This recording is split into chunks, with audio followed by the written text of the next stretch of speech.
Naam, watazamaji, Raila Amolo Odinga anaendelea kuzuru maeneo tofauti hapa nchini Kenya, huku akiendelea kukutana na viongozi wa ODM katika hizi mikutano zake ambazo anaziita za consultative meetings. Anatafuta ushauri zaidi na ushawishi zaidi kabla hajatangaza msimamo wake rasmi. Unajua, Raila Amolo Odinga baada ya kushindwa kwenye kile kiti cha mwenyekiti wa African Union Commission hapa barani Afrika, Raila Amolo Odinga kitu cha kwanza ambacho alikifanya, alienda na kufanya handshake na William Samuel Ruto. Lakini hakuja kuanza consultative meetings kwanza, alienda kule Mombasa na akafanya handshake.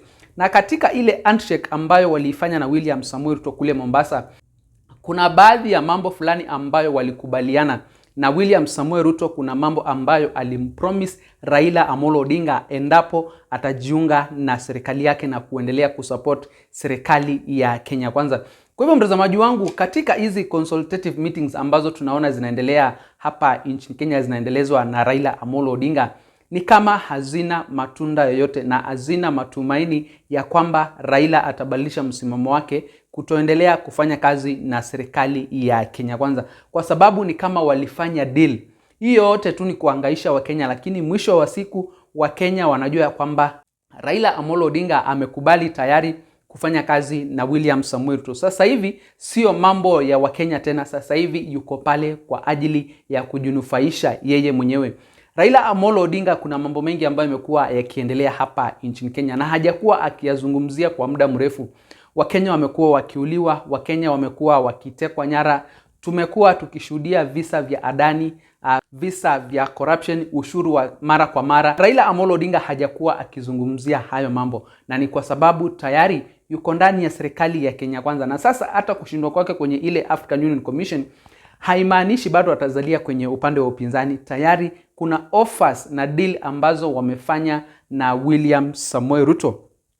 Mtazamaji, kuna video ambayo nataka nikuwekee Raila Amolo Odinga akizungumza siku ya leo hizi consultative meetings ambazo anaziendeleza hapa nchini Kenya. Na ujue watazamaji wangu, wananchi wanaendelea kumwomba Raila Amolo Odinga asijiunge na serikali ya Kenya Kwanza, lakini kwa maamuzi yake mwenyewe tayari wamefanya deal na William Samuel Ruto, na tayari tumeanza kuona dalili pale kwenye bunge la kitaifa. Unaona vile ambavyo wabunge wa ODM wamefurika ili kuchukua nafasi za wale wabunge ambao wamefurushwa katika zile departmental committees pale kwenye bunge la kitaifa. So Raila and Ruto agreed that Parliament will pass and implement the NADCO report in full. The funds will be available for a referendum to amend the constitution to have new governance structures as per NADCO report. This means that a prime minister position with 2 deputies, leader of opposition and 2 deputies, and a full opposition. The issue of term limits will be on the referendum, and the plan is to remove term limits for the president and governors. The other issue is the duration of term. Raila and Ruto have agreed to push it to 7 years, with the current administration agreeing to push elections to 2027. Watazamaji, kabla sijawaelezea zaidi kuhusiana na haya maagano ambayo yalifanywa kati ya William Samuel Ruto na Raila Amolo Odinga, nataka msikize ujumbe kutoka kwa Raila Amolo Odinga alafu tutaendelea. Now I'm just winding up here in Nyanza, and from here I'm going to Narok. And then later on in the evening I'll be meeting with the leadership in Nairobi. This, as I mentioned, is just part of a consultation with the people on the ground at the way forward in our country. The leadership here have expressed their concerns about many things that are affecting the Kenyan people.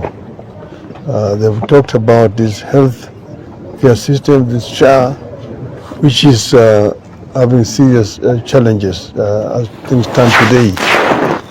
They've also talked about inadequate funding coming to the counties, which is again a national issue.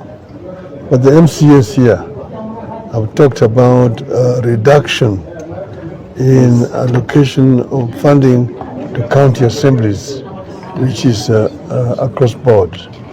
Then there's also issue of infrastructure development, the issue of affordable housing, the issues of the markets which are being rolled out. All these have some questions that require to be dealt with. They generally believe that our country is in a crisis, but that this crisis is solvable and that it should be solved. So I would say that I'm going to say which way we want to go. But generally, our country has reached this place because of lack of proper attention to critical issues. And the issue of pilferage is also a major contributory factor.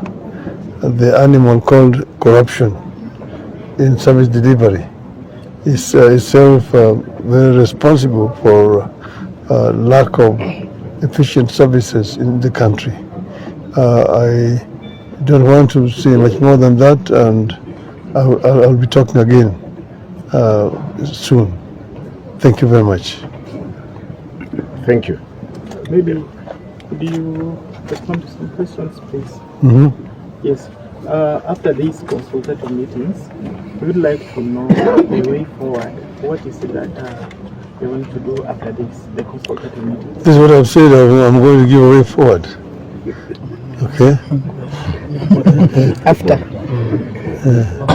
About the border. Yes. Another issue that came up here is there's some clashes along the border between Kisii County and Narok County, which I think has claimed some casualties. It is, I'm told, over issues of cattle theft or cattle rustling, and the situation is very tense as things stand today. I've talked to the people who are in charge of security to mobilize security to ensure that no further loss of life is caused, to bring peace among the communities who live along the border. Baba, perhaps, my name is Mr. Magati.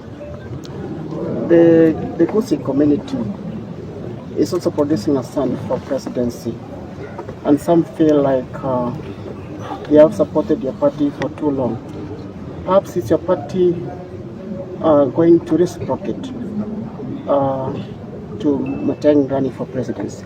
You see, there's nothing like a community producing a candidate. Somebody who is running for the presidency, running for the presidency of Kenya.